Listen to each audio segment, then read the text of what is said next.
Bonjour et bienvenue dans un nouveau tram en commun avec cette machine qui installe des pieux ici sur le site du futur parking relais Ascles. Et ça, on avait envie de vous montrer que ça bougeait de ce côté-ci, mais ce n'est pas le sujet de l'émission. Vous savez, dans le dossier du tram, il y a le TEW, le donneur d'ordre, il y a Tramardent qui construit le tram, et puis il y a bien sûr la ville de Liège. Là où ça se passe, c'est la ville de Liège qui va bénéficier de l'équivalent de 50 terrains de football, d'aménagement public. On a déjà eu l'occasion de vous le dire souvent. On va voir qu'il y a des experts de la ville de Liège qui suivent tout ça de très très près. C'est notamment le cas du premier d'entre eux, Laurent, qui est chef de division à la gestion de l'espace public.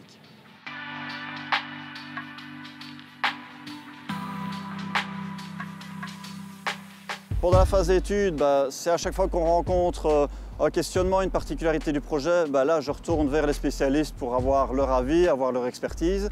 Et puis en mode chantier, il y a des équipes qui sont plus spécialisées des terrains. Donc déjà il y a les aspects planning, s'il y a des plannings d'intervention qui sont prévus, on essaye de les coordonner.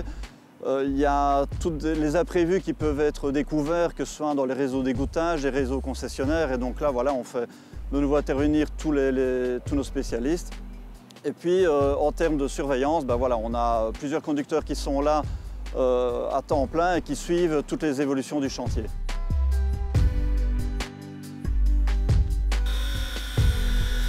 Votre spécialiste, vous pensez à qui ? On en a dans tous les domaines, que ce soit domaine forestier pour les arbres, que ce soit l'éclairage public, régulation des feux, que ce soit gestion au niveau des avaloirs, la propreté, que ce soit au niveau de la gestion des concessionnaires, de toutes leurs interventions, que ce soit les égoutiers. Donc voilà, on a beaucoup de monde comme ça à rassembler autour du projet pour contenter, je vais dire, les exigences entre guillemets de chacun et être certain aussi en termes de pérennité des aménagements que l'entretien de tout ce qui va nous revenir à terme puisse se faire de manière cohérente et fonctionnelle. Au niveau des plantations, on a à la bonne saison déplanté une série de plantes pour ne pas simplement voir les machines les détruire. Et, voilà, des petites opérations comme ça, mais ça reste très très ponctuel. On est confronté aussi à un nouveau mode de transport, donc des nouvelles problématiques. On a tous des nouveaux questionnements en termes de gestion, ne fût-ce que simplement un arbre à proximité du globe, à qui l'entretient, comment est-ce qu'on l'entretient, voilà. C'est toutes des questions qui ressortent. Et il y a comme ça beaucoup d'interactions, beaucoup de nouveaux défis. Notre mission en termes de surveillance, c'est de s'assurer que ces dispositifs aussi n'amènent pas de désagréments pour les riverains, qu'on puisse, entre guillemets, continuer à vivre, avoir la fonctionnalité de l'espace public pendant les travaux. Et ça, c'est aussi un challenge vraiment de tous les jours pour nos conducteurs, de s'assurer à chaque fois que tout fonctionne. Vincent est le deuxième expert qu'on va découvrir dans cette émission. Le dossier du tram, il baigne dedans depuis plus de 10 ans. En 2013, par exemple, il a passé un mois ici à la Halle aux Viandes à expliquer aux Liégeoises et aux Liégeois un petit peu ce qu'était le projet du tram. C'est lui que l'on retrouve maintenant.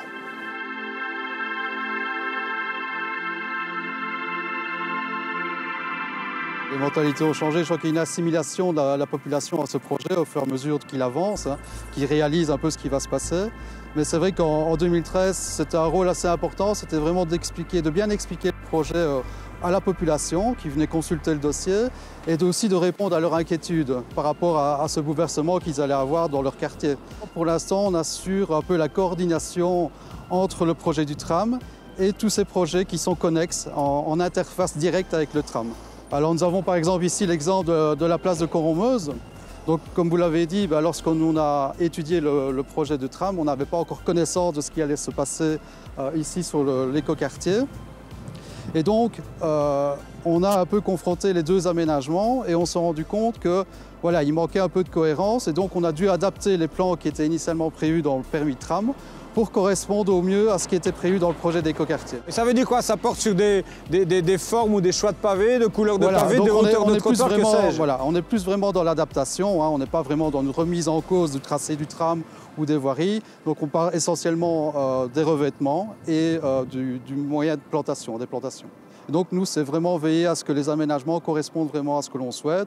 Alors on parle de revêtements, mais ça peut être aussi les aménagements cyclables, de bien veiller à ce que les itinéraires soient conformes à ce que l'on souhaite. Voilà, tout ce genre d'infrastructures que l'on surveille au fil des réunions.